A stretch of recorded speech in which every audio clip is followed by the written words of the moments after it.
Welcome back, U.S. history students. Today we are going to be looking at something we refer to as the Philippines War, a time period within this whole section on imperialism that we've been talking about.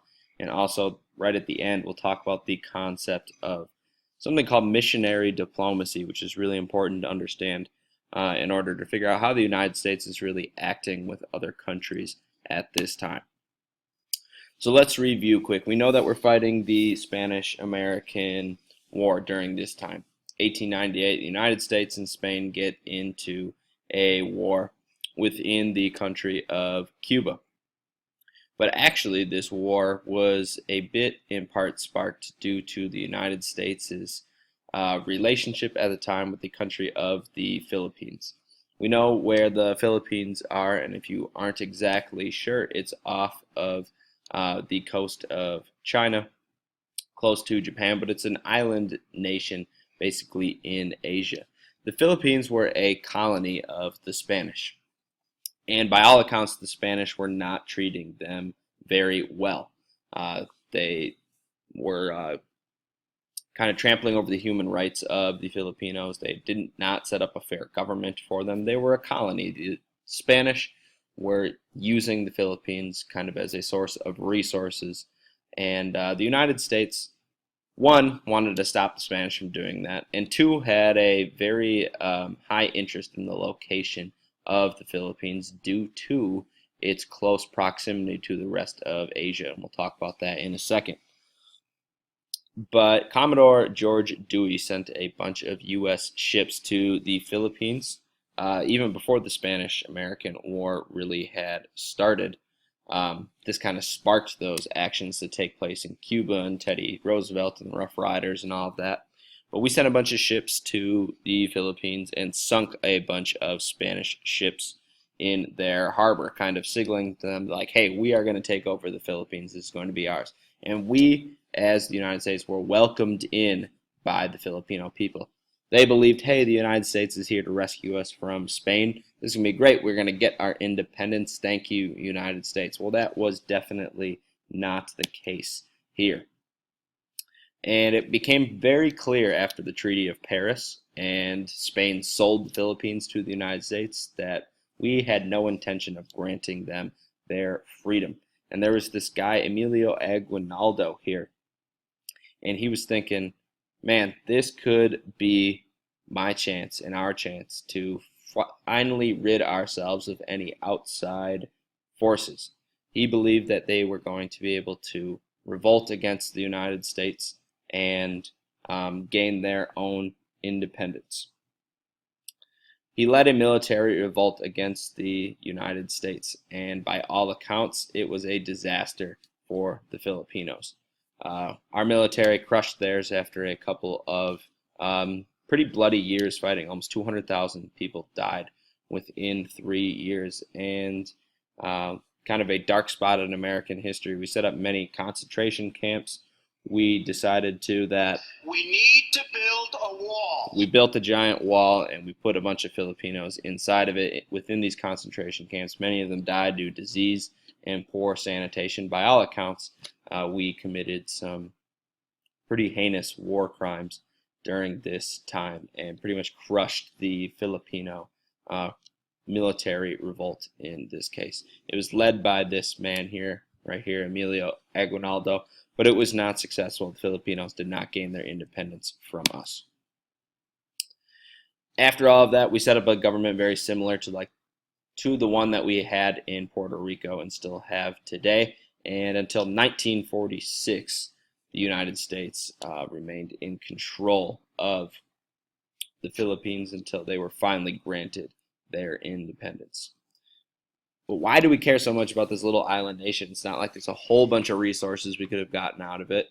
There's not a whole lot that the Philippines could offer us in terms of just like monetary advantages or anything like that. But when we think about it in terms of its location, that's why we wanted the Philippines so much.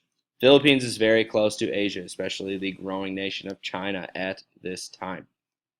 The United States wanted to make sure a couple of things. One, that we could keep our eyes on China and the rest of Asia. And two, that we would have an open door policy, meaning that we would establish trading rights with the Chinese and other Asian countries. It's easier to establish and secure these trading rights when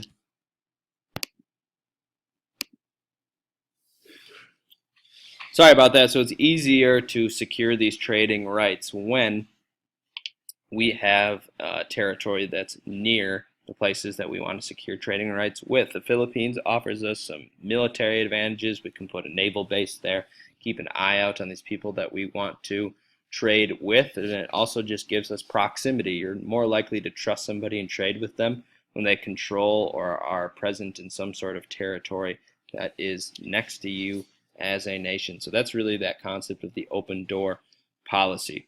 We want to take control of the Philippines so we can open up trade with the rest of Asia. That is the strategic advantage that it gives us.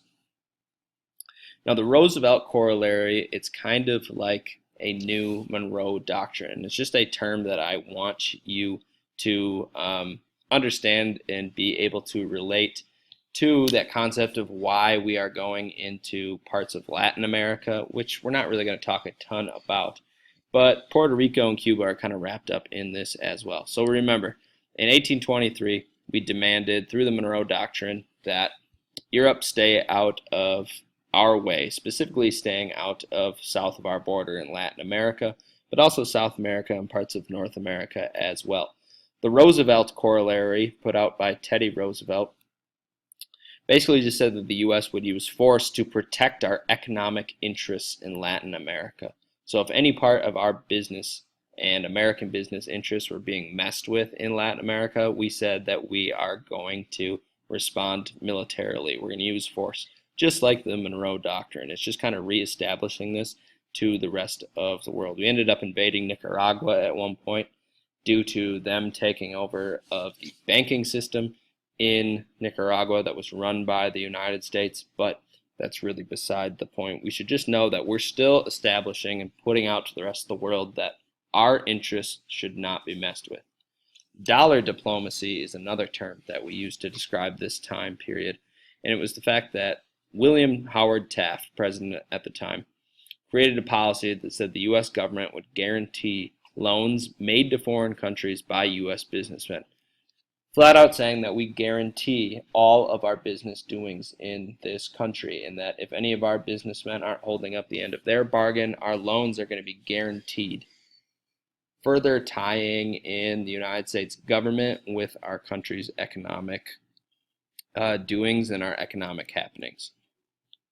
And the last term I need us to know here is missionary diplomacy. So we have these two types of diplomacy, but it all focuses in on Latin America and these places to our south. And it says that any government that has oppressing people or is interfering with our interests or that we're undemocratic in any way, the United States says that we are going to take control over them.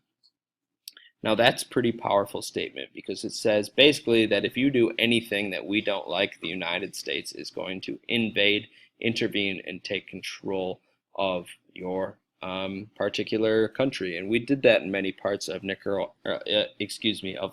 Latin America for short periods of time. But I just want you to be able to know that term and who put it out there, President Woodrow Wilson, and why it's important. All right, that's all I have for you guys. Make sure you've taken notes on this and be prepared to discuss it tomorrow.